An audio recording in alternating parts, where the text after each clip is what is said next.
Senadora Gleisi Hoffmann saiu da tribuna e falando sobre a questão dos investimentos dos estados, especialmente do Paraná, que não cumprem os 12% determinados pela lei. Essa é uma realidade dramática, senadora Gleisi Hoffmann. No Rio Grande do Sul, o estado não cumpre 6%, a metade, menos da metade do que determina a legislação. Por isso, eu penso que nós, nessa Casa da República, tenhamos que falar sobre o Pacto Federativo, que é muito importante. Mas queria, sobretudo, antes de mais nada, aqui estão testemunhos, o senador Suplicy, senadora Gleisi, senador Pimentel e o senador Paulo Paim. Quero ser a primeira, porque a primeira pessoa que usou a tribuna hoje foi o senador Humberto Costa, pela liderança do PPT. Quero ser a primeira a assinar a CPI da Alstom para fazer a investigação, CPI mista. Quero ser a primeira senadora a assinar. Eu assinei a CPI da Petrobras porque entendia, e antes tomamos, um grupo de senadores independentes, a iniciativa de ir ao Procurador-Geral da República, Dr. Rodrigo Janot, para formalizar aí um procedimento de análise, investigação e auditoria, mas, sobretudo, investigação sobre o que havia sido noticiado a respeito da Petrobras. Petrobras, como eu tenho repetido aqui, é um patrimônio brasileiro e nós temos que ter a responsabilidade. Por isso fomos ao Ministério Público. Não acreditávamos que CPI pudesse representar o efeito tão responsável e tão agudo quanto uma investigação do Ministério Público, que é um órgão independente. Portanto, quando fizemos a CPI, porque era também um recurso desta Casa, mas sabemos e tínhamos a noção, os 7 senadores que foram ao Ministério Público, a noção exata de que poderia sim haver contágio com a questão eleitoral. E não deu outra, porque essa demanda toda se dá na raiz da disputa eleitoral. Lamento que seja assim e penso, e queria elogiar a atitude do Partido dos Trabalhadores, anunciada aqui pelo seu líder, de que, e como disse a senadora Gleisi Hoffmann, fará tudo para respeitar uma decisão do Supremo Tribunal Federal. É uma atitude absolutamente correta, adequada, e eu, por isso, digo que sou a primeira a assinar esta CPI. E como disse a senhora, uma decisão da Suprema Corte não se discute, se cumpre. No máximo, se faz um recurso, como pretende e anunciou o presidente desta Casa, Renan Calheiros. Mas aí é a instituição. Eu penso que, dada a determinação, embora em caráter liminar, porque já ser o colegiado fazer análise dessa matéria, mas penso que o que a decisão da ministra do Supremo Tribunal Federal, gaúcha de Porto Alegre, Rosa Weber, favorável à instalação de uma CPI exclusiva da Petrobras, reforça a validade e a coerência dos argumentos que têm sido defendidos insistentemente nesta Casa por muitos senadores nas últimas semanas. Como disse a ministra, foram cumpridos todos os requisitos constitucionais que garantem à minoria o direito de criar uma CPI, assinatura de 1/3 dos parlamentares, fato determinado e prazo de funcionamento. O Senado Federal tem, portanto, o direito e o dever de deixar que a CPI exclusiva da Petrobras funcione de forma muito serena e muito responsável.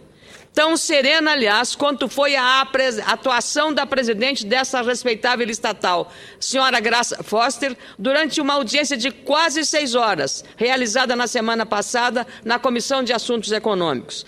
Na próxima quarta-feira, dia 30, aliás, a presidente da Petrobras volta ao Parlamento, dessa vez a Comissão de Fiscalização Financeira e Controle da Câmara dos Deputados, para explicar as recentes denúncias sobre a compra da refinaria de Pasadena nos Estados Unidos pela Petrobras, que, segundo a própria presidente Graça Foster, não foi um bom negócio. Como bem disse o consultor especializado em energia, Márcio Baltazar, em artigo publicado hoje no jornal O Globo, o compromisso da Petrobras é com os seus acionistas, aí incluindo o Estado brasileiro. Eu acrescentaria também com os seus empregados que fazem a riqueza e fazem essa empresa ser o orgulho brasileiro.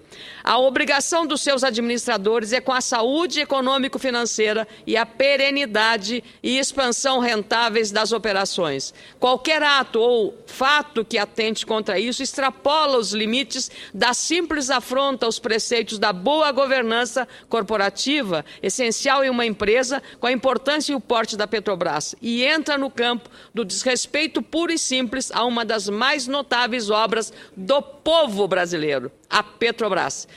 É por isso que aos comprometidos e dedicados trabalhadores e funcionários da Petrobras, que a CPI exclusiva da estatal precisa ser iniciada efetivamente, ainda que eu reconheça os riscos de falhas em uma investigação como essa em pleno ano eleitoral. Entretanto, não podemos desprezar os fatos e as irregularidades. Segundo Silvio Cinedino, integrante do Conselho de Administração da Petrobras e presidente da Associação dos Engenheiros da empresa, ao mesmo tempo em que temos importado derivados de petróleo por falta de capacidade de produção nacional, os projetos de refinarias se atrasam e têm os custos elevados ao limite da suspeição. São autoridades de dentro da Petrobras. São dúvidas que não combinam com a boa governança, muito menos com o bom controle financeiro, tão defendido nos fóruns internacionais em que o Brasil participa. Vale lembrar que no início desse ano, o Brasil assumiu em Davos, na Suíça, na figura da Presidente da República, aos investidores estrangeiros, um compromisso com a competitividade, com a governança, ou seja, com as boas práticas de gestão financeira e contábil e com responsabilidade fiscal, bases importantes do modelo brasileiro de desenvolvimento econômico e social. Além disso, temos o caso da Petros, a Fundação de Seguridade da Petrobras, que teve déficit técnico de mais de 5 bilhões de reais durante 2013, segundo dados do setor. É necessário lembrar que o Fundo Petros financia importantes e necessários planos de previdência da Petrobras.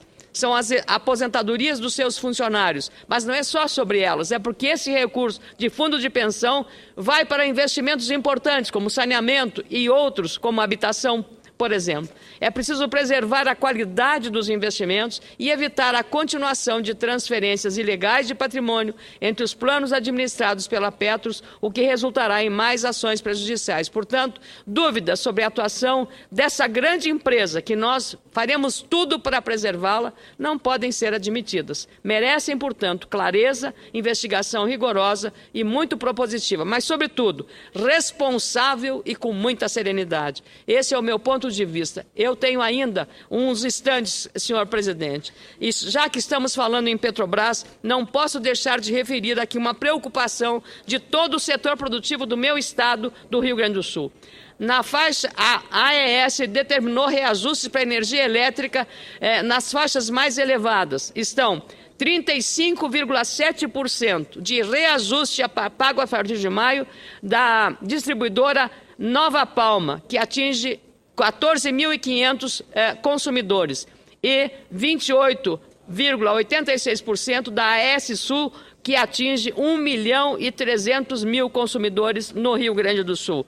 O presidente da Federação das Indústrias do Rio Grande do Sul, Heitor Miller, disse que o aumento da tarifa de energia elétrica praticada irá atingir 32,9% das indústrias gaúchas, que receberão às suas contas um reajuste de 30,29% a partir de maio. O setor terá os seus custos pressionados por mais esta via, agravando o quadro de perda de competitividade observada nos últimos anos. Este é o alerta que faz o presidente da Fiergs, mas também fazem os setores da agroindústria, que terão uma situação extremamente delicada em relação aos seus aumentos de custos e, portanto, a perda da sua competitividade. Eu queria agradecer ao presidente pelo tempo concedido na minha comunicação inadiável. Muito obrigado.